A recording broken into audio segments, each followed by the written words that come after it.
to talk a little bit about historical field, which marks a turning point in Jews and So Jews and all of the surahs up until Surah Field, they're pretty much with the hereafter.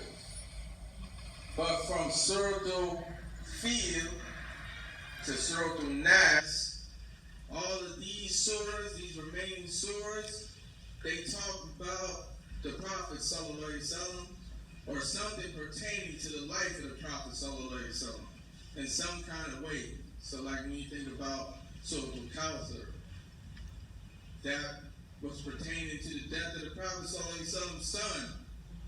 Or when you think about Surah Al-Kafirun, that's dealing with when the Quraysh came to the Prophet Sallallahu Alaihi Wasallam and they tried to negotiate with him. They tried to say, okay, we'll do your religion 1 year, and then the next year we'll do our religion. So they tried to do like a deal. And then Allah revealed, so Kafirun definitely deals with an aspect of the Prophet Sallallahu Alaihi Wasallam's mission. So Surah Al-Fil is the first of these surahs in Juz Amma, and it's the turning point. And it's Surah Al-Fil is connected to the Prophet Sallallahu Alaihi Wasallam because Am-Fil, the year of the elephant, was when the Prophet Sallallahu Alaihi Wasallam was born.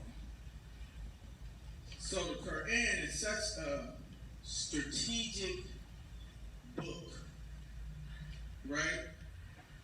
It's such like, sometimes we'll be like, you'll read the Quran in Ramadan and you'll be like, I don't even see, it's not like any other book. It's not organized like I'm used to. I'm used to like chapter 1, chapter 2, chapter 3. The Quran has its own organization because it comes from Allah, right? So the first surah to deal with the Prophet's life deals with the year that he was born. Surah Al-Fil deals with the year that the Prophet ﷺ was born. And this surah in itself is a proof of the existence of God, right? Because the story in itself, there's no way that could have happened unless there was a God who protected his house. And it's multiply attested to. The Arabs named the year after this event. So it's not like the Prophet ﷺ made up a story and everybody just said, okay, well, this year was the year he was born. And all of the Arabs agreed that this is what happened.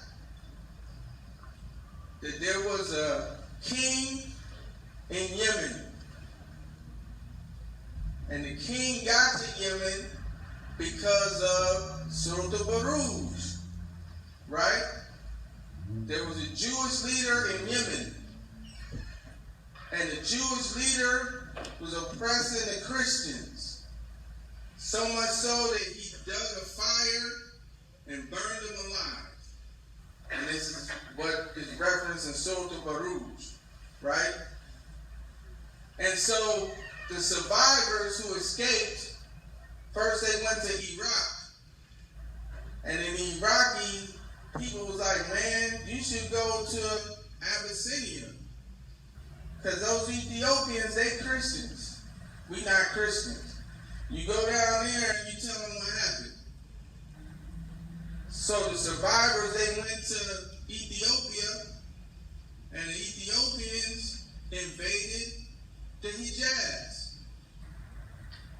And their leader, Abraha, he called himself the king of the Arabs, even though he was African. And it started animosity between the people of Hijaz and the people of Habasha, right? They was like, you coming up in here, you a different religion. Ethiopia was like the only place of Tawheed, and everybody around them were Mushrikeen, right? That's the history of Ethiopia. So Abraham, I know sometimes in Sunday school, they talk about him, he's just a villain, right? Came to destroy the capital.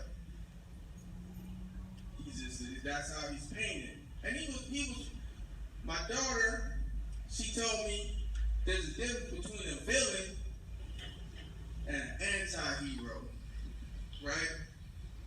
So an anti-hero is somebody who his cause is good, but his tactics are bad, right?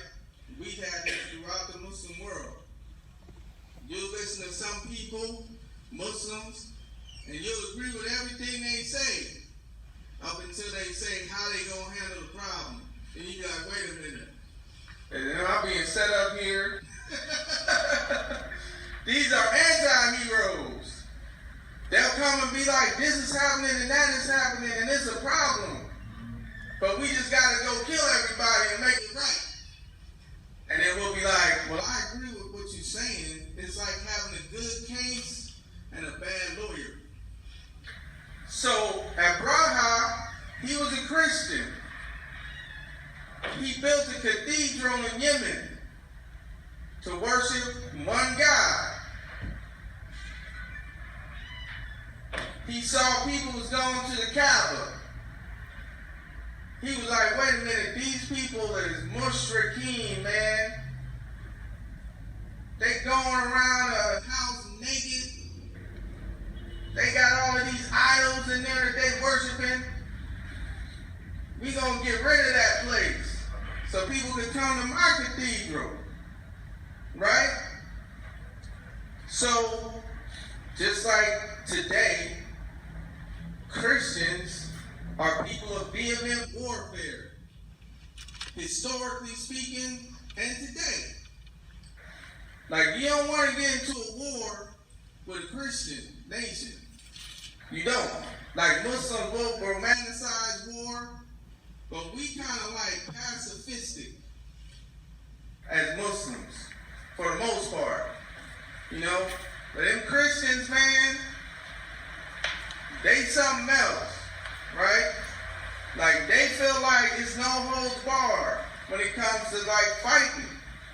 They don't have a whole lot of ethical concerns. They like, those is the enemies. And I'm talking about the generality of Christianity as it has been historically known, right? When it comes to war, they fight. They fight. So Abraham, he was like, I got elephants. I got soldiers.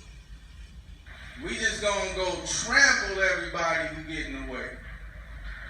And then when we get to the Kaaba, we gonna knock it down. That's his plan, right?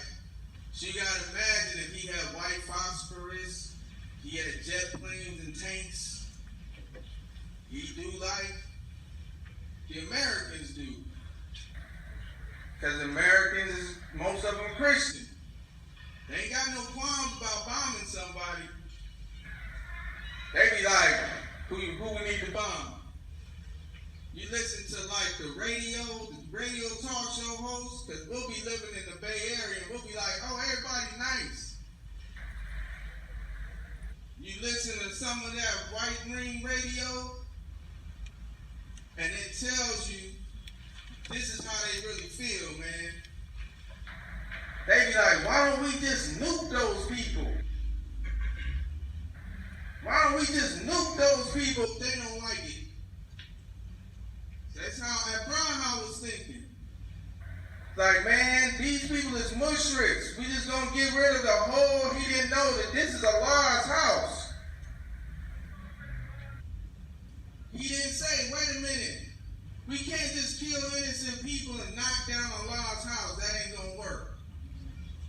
he was like, good plan.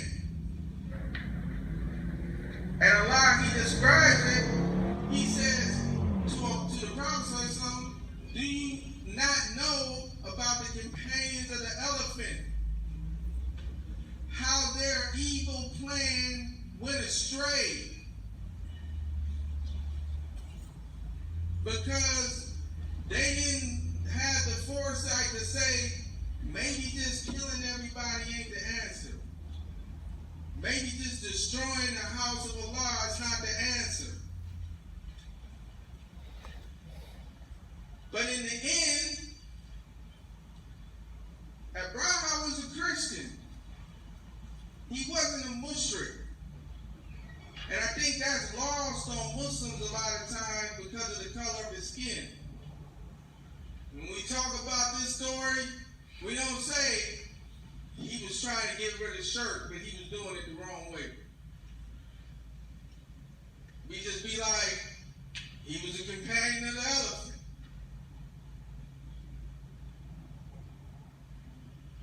And what this surah also teaches us is that if we think what we have makes us superior, we're in for a rude awakening. So he had an army. He had elephants. He had swords and spears. And he thought that was going to make him prevail. And Allah sent against him birds with baked clay. Not like iron. You know, like a bird is a very, very weak animal. His bones are hollow. That's why it can fly. You know, like if you take a chicken bone, you can snap it pretty easy. You take a human bone, you ain't gonna be able to snap it that easy. Right? Because they're made out of feathers, man.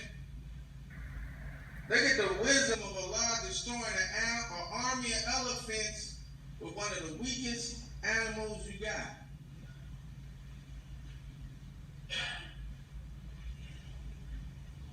But all of the people, they didn't die. That's another thing we miss out on in Sunday school, right? You know, okay, this African army got destroyed and everybody was gone. That's not what happened. Imam Sayyuti, he says that the survivors was taken into Mecca as slaves. The survivors of that army was taken into Mecca, and why am I saying this? Because when we learn about Salman al-Farisi, we learn about his history before he ended up a slave in Medina, right? We don't just say, okay, he was Iranian. In our mind, we think something must have happened for him to become a slave. Because Iranians ain't slaves in our mind. Tell the truth. Black people are slaves in our minds. So when we hear about Bilal, we don't have to get an origin story. Bilal was a black slave from Ethiopia. Sumaya was a black slave from Ethiopia. Baraka was a black slave from Ethiopia. And we never once say, why was all of these slaves from the same place? Why they was all from Ethiopia? None of them was from Botswana. None of them from Mozambique. None of them was from Tanzania. They didn't get no Nigerians up in there. Why was they all from the same place? Because they came with a conquering army. Their genesis was not slavery. That's white supremacy that teaches us we don't have to learn about Bilal's history. He's a black slave like the rest of y'all.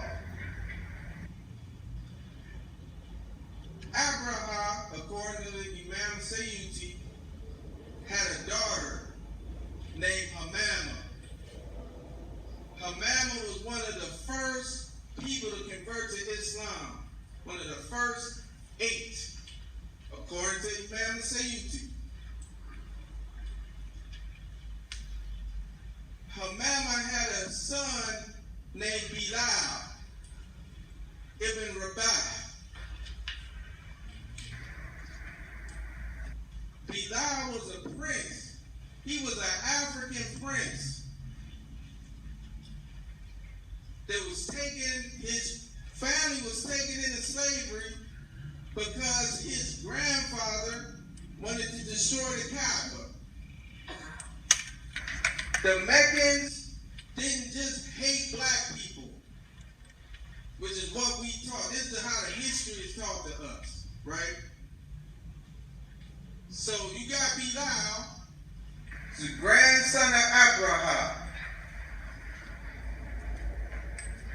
When the Prophet ﷺ conquered Mecca, he put Abraham's grandson on top of the Kaaba to call the Adhan.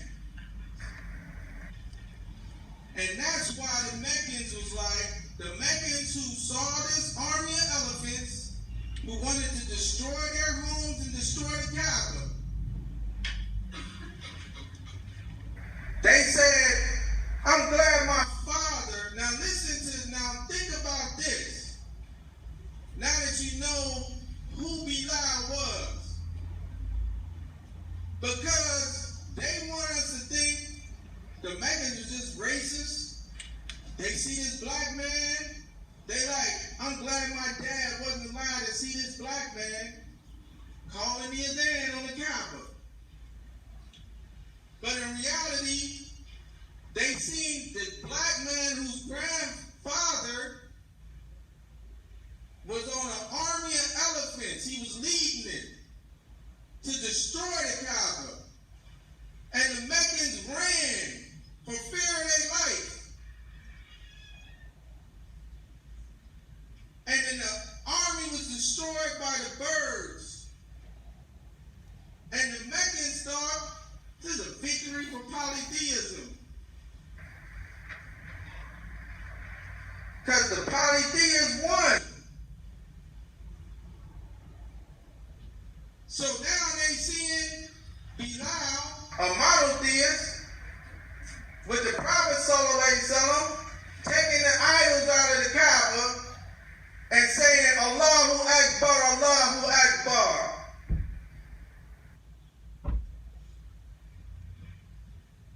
Ashhadu an la ilaha illallah. And so that's what made him say, I'm glad my dad wasn't allowed to see this defeat of polytheism.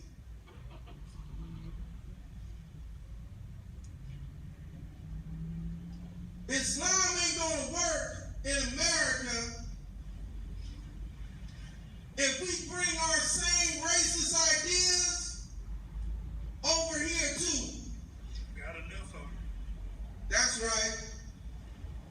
Islam ain't gonna work if Bilal's just a black slave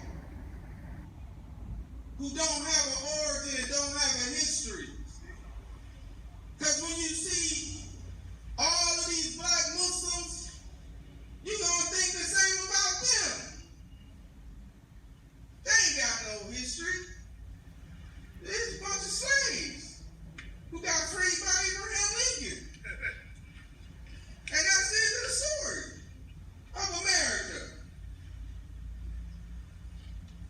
But that's not the story. That's not the reality. Allah brought those slaves in because a slave is a superhuman being. Like some fruits are superfoods. When you see a slave, that's how a slave is. Because he stands up to the sting of the lash. He works from when the sun come up to the sun go down. And it don't matter how hot it is. You ever look at somebody like LeBron James and say, man, how can he do that?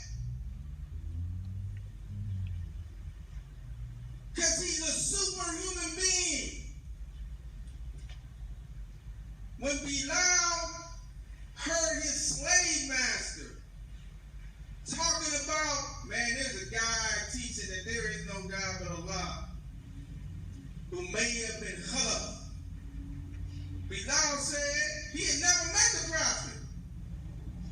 Sallallahu Alaihi Wasallam. He said that's true. There is no God but Allah. Because he came from Christians. He wasn't a polytheist. The story don't make no sense if you just got this slave. He's just running around picking cotton. And then one day he gets drug out and he says, ahad, ahad, because he can't speak no more because it's so hot. But if you say this guy is descended from a noble people,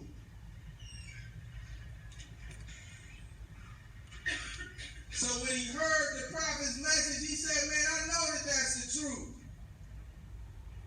My people been on that tip.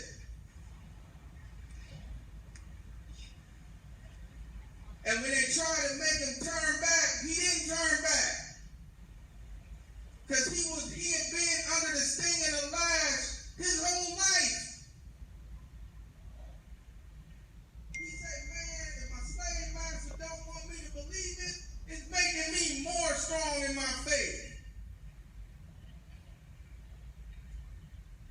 And when Abu Bakr went to buy Bilal, he said, how much do you want? He said, man, I want 10 gold pieces. Bilal, or Abu Bakr, he gave him the 10 gold pieces. Who may have been Khalaf said, man, if you would have gave me 1 gold piece, I'd have given you for that. Abu Bakr said, if you would have asked for 100 gold pieces, I'd have bought this man from you. Because that's how much he's worth.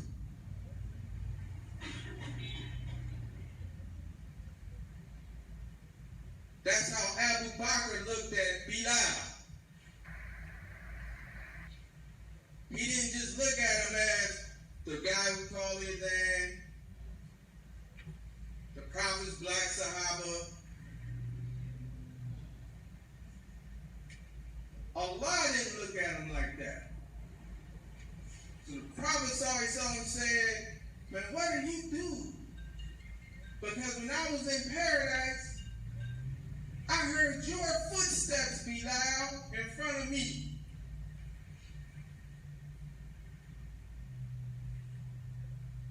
I heard your footsteps, Bilal, in front of me.